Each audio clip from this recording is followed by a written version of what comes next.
বাদলদা, light ঠিক আছে তো? নান্টুদা রেডি? ও পাইন্দা ঠিক আছে তো?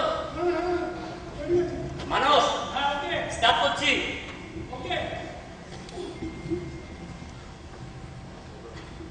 অয়মারম্ভ শুভায় ভবতু।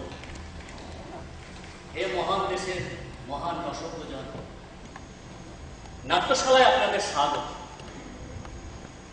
আমি এই নাটিকার সূত্রধর। ত্রিকালেশ্বর গুরু নটরাজের চরণ বন্দনা করে তাল চক্রের অতীত গমনে আপনারা আমার অনুসরণ করুন।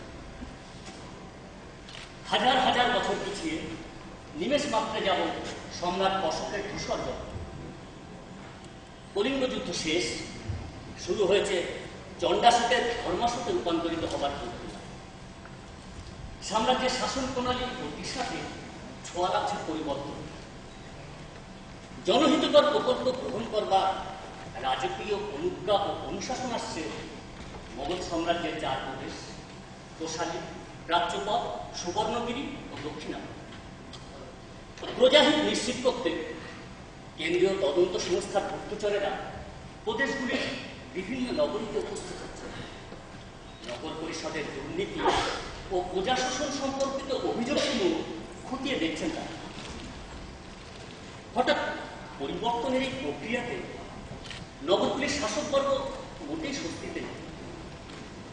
তারা হচ্ছে কেন? যে সম্রাট শুধু কর ও বশ্যতা নিয়ে দুষ্ট থাকলেন, তিনি হঠাৎ নগরীর অধিকারে নাক গলাচ্ছেন কেন? সম্রাটের এই হৃদয় পরিবর্তনকে তারা দেখছেন আগ্রাসনের এক সুমিষ্ট ও সূক্ষ্মতর প্রক্রিয়া হিসেবে।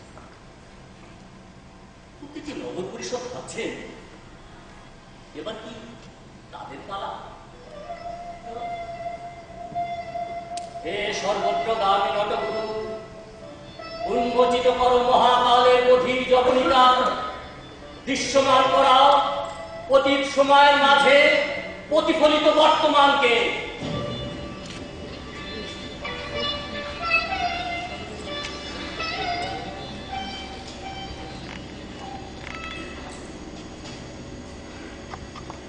আমরা এসে পৌঁছেছি পাটলিপুত্রের ক্ষুদ্র এক নগরী, রাঙামাটির রাজধানী।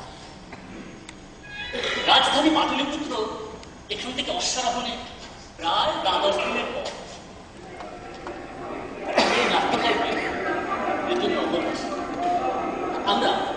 আমরা চক্রমল্ল আর আমার সহচর বক্রমল্ল নগর প্রধান মহামাত্র মহাশয়ের ব্যক্তিগত পোষ্য। নগরীর যাবতীয় সংবাদ ও ঘটনাবলী তাকে অবহিত করাই আমার কাজ। কিন্তু আমার চির সহচর বীর বক্রমল্ল গেল কেন? এইখানেই তো তারা আমার সাথে মিলিত হওয়ার কথা। বিপদ হল কি? বক্রমল্ল,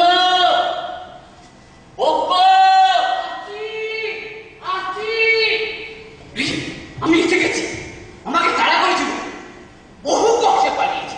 তাড়া করেছি? হ্যাঁ, তোমাকে। কোন স্বর্ণ?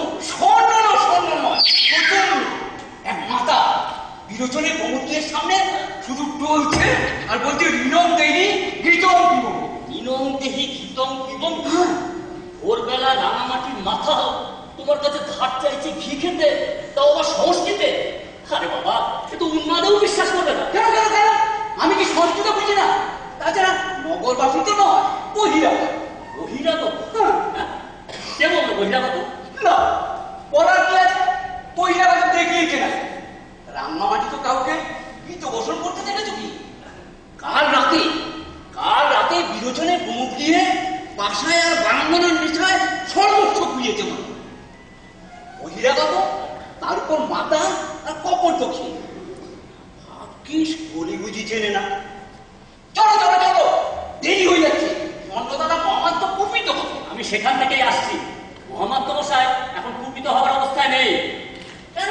তার মাত্র পুরনো সেই অমল ভুল যাচ্ছে। আরে না না না, পেটে না, মাথায়।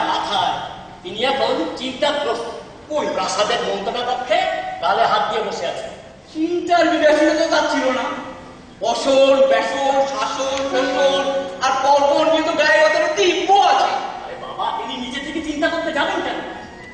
পত্রবাহিত চিন্তা বীজাণুর আক্রমণ, সাথে দুঃস্বপ্ন আছে। সে কিরকম? তবে শোনো, গত রাত্রে মহামাত্র স্বপ্ন দেখেছে। স্বপ্নে তিনি একটা বেড়ে সূর্য দেখেছেন। গত রাত্রে মহামাত্র স্বপ্ন দেখেছেন। স্বপ্নে তিনি একটা বেড়ে সূর্য দেখেছেন। বারাবতে পায়ে বাঁধা পত্র পেয়েছেন। পত্রপ্রাতে পত্র পাঠে প্রাপ্ত হয়েছেন। স্বপ্নাঘাতে পত্রাঘাতে ভস্ত হয়েছেন। সত্য সত্য মহামাত্র ব্যস্ত হয়েছেন। ব্যস্ত মহামাত্র চিন্তাগ্রস্ত হয়েছেন। চিন্তাগ্রস্ত হয়ে কালে ভক্ত রেখেছেন। গত রাত্রে মহামাত্র স্বপ্ন দেখেছেন। স্বপ্নে তিনি একটা ছেলে সূর্য দেখেছেন।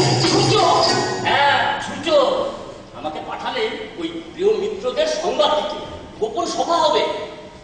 তাদের কথা বলছি, অনুমান করতে পারছো তো? অবশ্যই। দন্তভার আর কোঠে রাখা। কতবার বলেছি জিহ্বা পরিষ্কার করো। জিহ্বার সংস্কার ছাড়া দেব ভাষার সঠিক উচ্চারণ হয় না। কেন কেন? কি বলবো? দন্তভার রূপবর্মা আর কোষে রাখা বিনয় ভুল না, ভুল কেন? এই একটু এপাশ ওপাশ করে ভাষা। তার মানে নগর রক্ষী বাহিনীর প্রধান উগ্রবর্মা দন্তফালনা দণ্ডপাল, আর ওই অর্থ বিভাগের প্রধান বিনয় ভদ্র কোষাধ্যক্ষ। কোষে ধাক্কা নয়। তার কাজ কি শুধু এইটুকু? আরে না না না, ওই নবাগত আগন্তুকদের সম্বন্ধে তথ্য সংগ্রহ করতে হবে। তাছাড়া ওই পয়সাধিকারীদের কাছে